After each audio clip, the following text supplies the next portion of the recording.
అలా నేను మిస్ రావు. Indian pharma sector ఇప్పుడు చైనాకి మళ్ళింది. ట్రంప్ తీసుకున్నటువంటి నిర్ణయం కారణంగా అమెరికాని వదిలేసి ఇప్పుడు చైనా వైపు చూస్తూ ఉంది. ట్రంప్ 100% ఫార్మా ప్రొడక్ట్స్ మీద ఇంపోర్ట్ డ్యూటీస్ వేస్తానని చెప్పి ప్రకటించారు.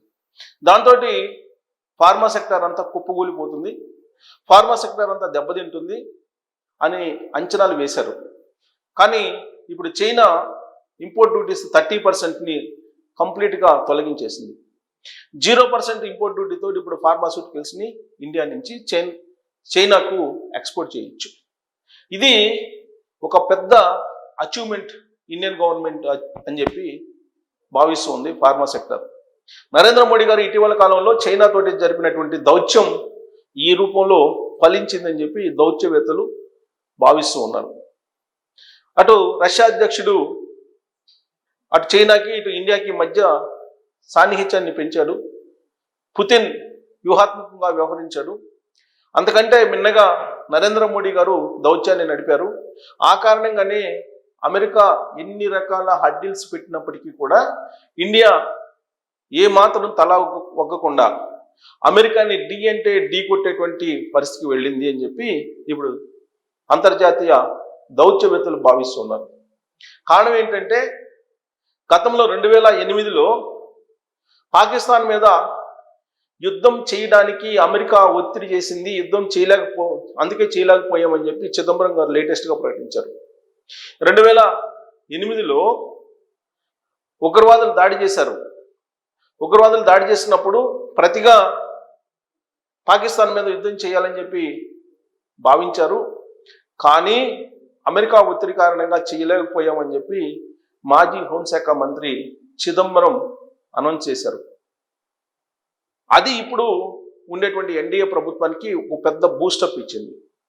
వాస్తవంగా ఆపరేషన్ సింధూర్ అనేది భారత్ సాధించినటువంటి పెద్ద విజయం.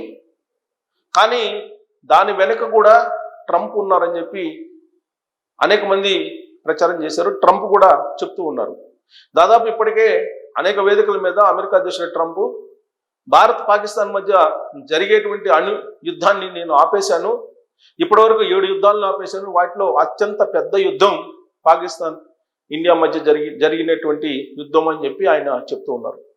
కానీ అది అవాస్తవం అని చెప్పి అమెరికాకు సంబంధించినటువంటి రిపబ్లికన్ లీడర్సే చెప్తూ ఉన్నారు.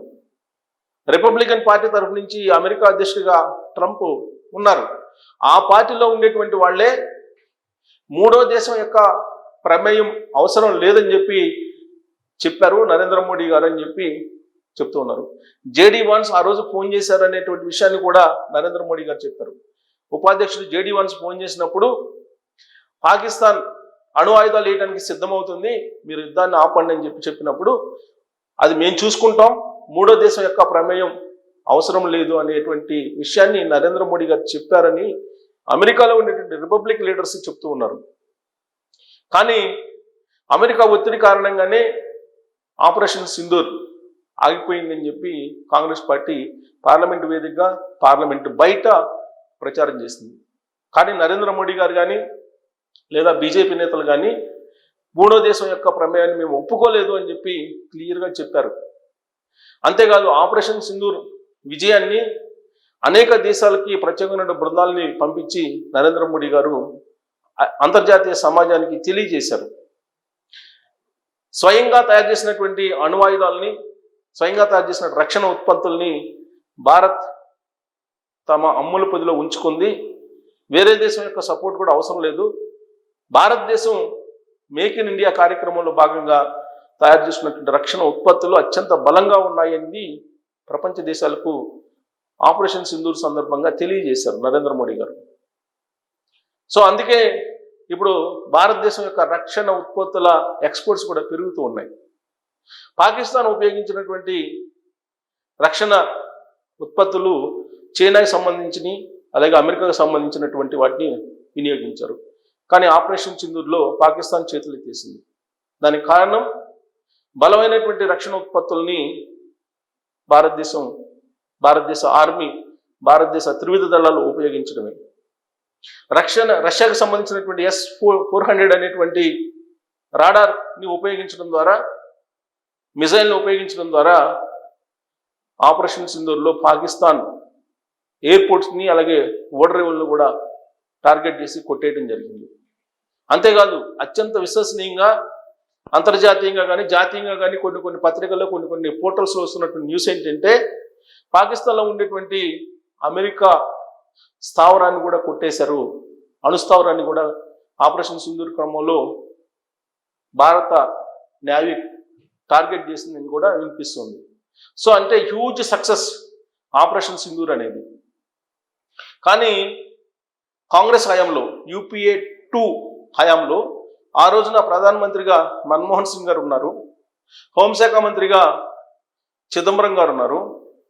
అప్పుడే ఆయన హోంశాఖ మంత్రి బాధ్యతలు స్వీకరించారు. ఆ సమయంలో యుద్ధం చేయడానికి పాకిస్తాన్ మీద సిద్ధం కావాలని చెప్పి భావిస్తున్నటువంటి సమయంలో ఎవరో ప్రెజర్ చేసి ఆపిచ్చారు అని చెప్పి చిదంబరం గారు ఇంటర్నేషనల్గా ఇచ్చినటువంటి ఒక ఇంటర్వ్యూలో లేటెస్ట్గా చెప్పారు. అది ఇప్పుడు భారతదేశ వ్యాప్తంగా దుమారం రేపుతుంది. అంటే అమెరికా ఒత్తిళ్లకి ఆ రోజు ఉన్నటువంటి యూపీఏ 2 ప్రభుత్వం తలొగ్గింది. దానికి కారణం ఎవరు? సోనియా గాంధీ గారా, లేదంటే కాంగ్రెస్ పార్టీలో ఉండేటువంటి ఎవరైనా కీలకమైన లీడర్లా అనేది ఇప్పుడు పెద్ద చర్చ జరుగుతోంది. అమెరికాకి దాసోహం అంటుంది కాంగ్రెస్ పార్టీ, చైనాకి దాసోహం అంటుంది కాంగ్రెస్ పార్టీ అని బీజేపీ అనేక సందర్భాల్లో చెప్పారు. విదేశాల కోసం రాహుల్ గాంధీ పనిచేస్తున్నారు అనేది కూడా ఆయన మీద బీజేపీ వాళ్ళు చేసేటువంటి ఆరోపణ. ఇలాంటి సందర్భంలో ఇప్పుడు చిదంబరం ఇచ్చినటువంటి ఇంటర్వ్యూ, ఆయన చేసినటువంటి వ్యాఖ్యలు కాంగ్రెస్ పార్టీని ఇరుకుని పెట్టేటువంటి పరిస్థితి ఏర్పడినటువంటి తరుణంలో చైనా ఇప్పుడు ఫార్మాస్యూటికల్స్కి ఉన్నటువంటి 30% ఇంపోర్ట్ డ్యూటీని లిఫ్ట్ చేసేసింది.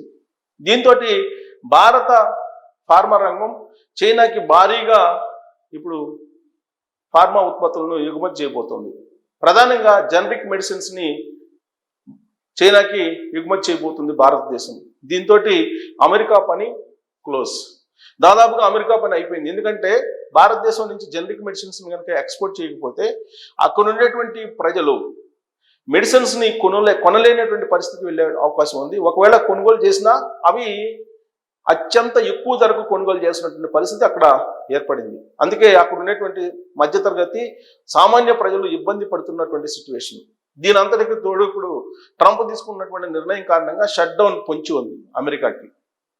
ఒకవైపు ఎగుమతులు ఆగిపోతున్నాయి, మరోవైపు అక్కడ ఉన్నటువంటి ఫెడరల్ ఉద్యోగులను తీసేస్తున్నారు. దాదాపు 7 లక్షల మందిని తీసేయడానికి ఆయన టార్గెట్గా పెట్టుకున్నారు. ప్రస్తుతం 1 లక్ష మందిని తీసేశారు.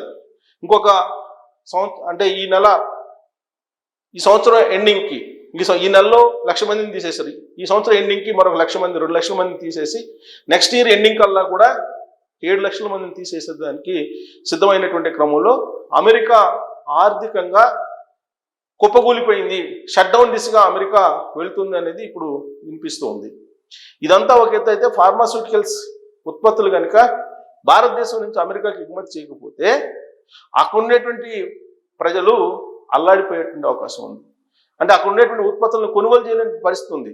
పైగా ఇప్పుడు ఎగుమతులు చేయడానికి చైనా ద్వారాలని బార్లాగా ఓపెన్ చేసింది.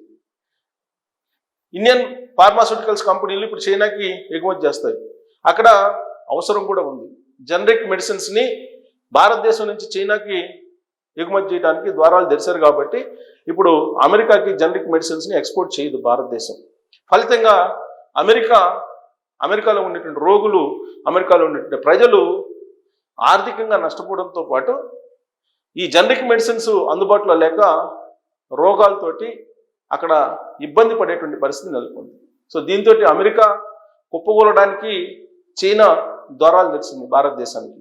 ఇదంతా కూడా నరేంద్ర మోడీ గారు వ్యూహాత్మకంగా చేసినటువంటి దౌత్యం యొక్క ఫలితం అని చెప్పి అంతర్జాతీయంగా చర్చ జరుగుతున్నటువంటి క్రమంలో మరి ఇదంతా కూడా నరేంద్ర మోడీ గారి క్రెడిటేనా, లేదంటే